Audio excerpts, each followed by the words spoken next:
Okay, so this is my code for Lab 1B. A lot of these functions were either discussed in the previous lab or they're just taken from the FreeNode library and implemented one way or another. So I'll try to go through this quickly, just highlighting the things that are important. I'll start with this run cam function, which is basically the driver code to run the camera on the car. So the main thing that this does is it initiates the camera. It utilizes the model that I've implemented, which is not the Tensor Lite one, as I was coming into some issues with my Raspberry Pi 4B. So I think some other students had discussed this on the Campus Wire. So I utilized the same thing that they did and found a workaround. So I'm actually using a MediaPipe model, which I think is somehow related to the TensorFlow one, but it seemed to work well. So I just detected a stop sign. So in this case, if what it was looking at detected a stop sign, then we change a global variable stop detected to a true value.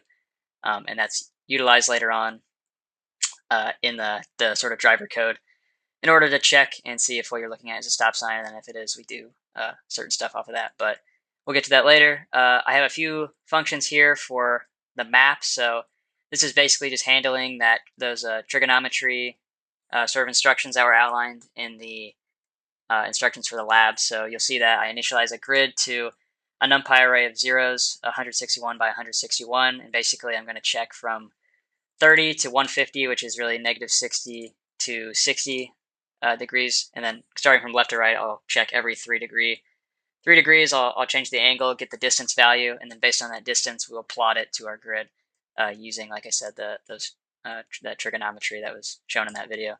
So that's implemented there. The interpolate grid function just uses a distance threshold to then connect certain things. We can make assumptions based on the readings that we're getting in between degrees that certain objects probably belong to the same thing, so we just connect them with ones in between them. And then the final thing that we run is adding a border, which is just to help with the clearance of the car as the car is wider than the sensor itself. So um, that is what is done there.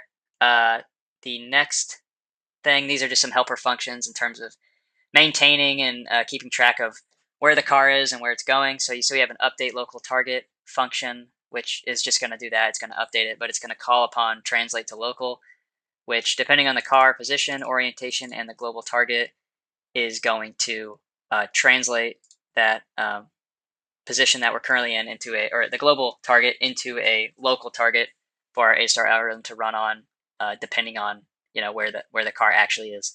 So if it maintained at the same global target the entire time, no matter what, then the car would simply be moving to the wrong location because stuff moves. So we have to update that.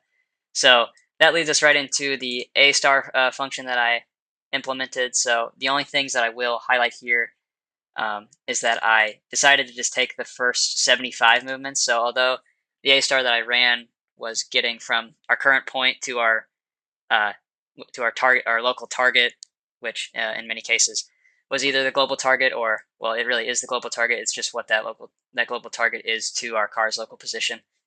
We need to be able to rescan the environment after certain movements and changing orientation. So I just decided to let the car follow the first 75 instructions of that path, and each of those instructions equates to about a centimeter in movement. So that's that. And then the other thing I would highlight is that I added this here for a turn penalty, and that's just because my car wasn't very good at turning. So I wanted to favor paths that had less turns in them, if possible. So heuristic is just Manhattan distance. It's utilized above as a helper function. Get neighbors with direction just checks to see if neighbors are obstacles or not, and utilizes that in A star. And then reconstruct path is just going to return the reverse of the path as it was given in A star. So that's that. The next 4 movements are ones that I had to, or methods rather, are ones that I had to tinker with quite a bit in order for them to work properly. And by that I mean turning, moving right and moving left to equate to 90 degrees every single time or close. And then, getting this forward movement to be as close to a centimeter as possible every single time. And it was kind of difficult with, battery status changing and the car, sometimes the wheels sort of coming loose and whatnot, but it got to a point where it was pretty good. Move along path is just going to take a path that is given by the A star and the orientation, and then it's going to do just that. So for each movement in the path, it's going to call this handle movement function, which I'll show below. It just takes the orientation and then the specific move direction, which we calculate here, which you get from the current position and the next position, their difference in their coordinates, assuming that we only move one value at a time, or move one point in the grid at a time. The handle movement is just going to take, depending on what that value is, and it's going to equate to also taking into account the orientation. It's going to move it in the correct direction. I'll also call out that this code here is basically utilizing the camera. So if I mod 5 is 0, so every 5 movements basically, we initiate the camera and we check for 0.2 seconds if a stop sign is seen, and then if it is, then we do this check for stop sign stuff, which I will show later on. But that's that move along function, so that's one of the most important things in this code. And then at the end of this handle movement, we always want to stop the car, so we don't just keep moving while we scan in the next iteration. But update car orientation is very similar to the previous code in that it takes the orientation, the move direction, and then depending on what movement we did, it will update that orientation. Update car position orientation just updates those values to do that. And next is this at target function, so it's just going to return true or false. If the car position is at the global target, then it returns true, and that's how we know sort of how to stop.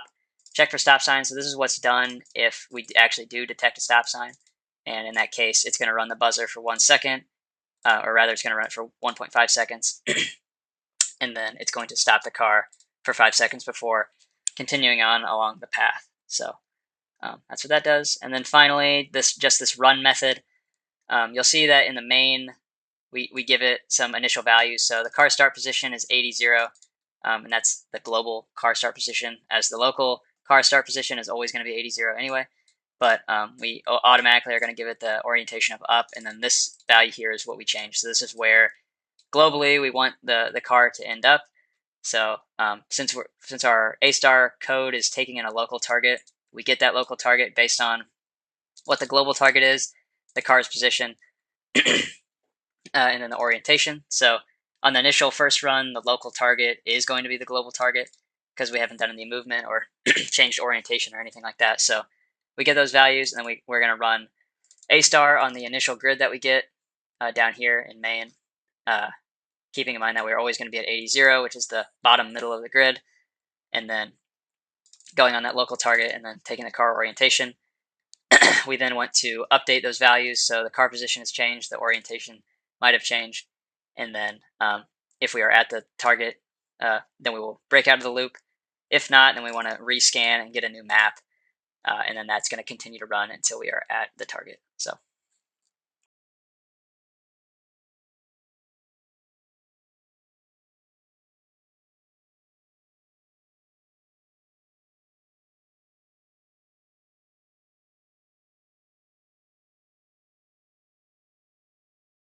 That was a nice 90 degrees. That was nice.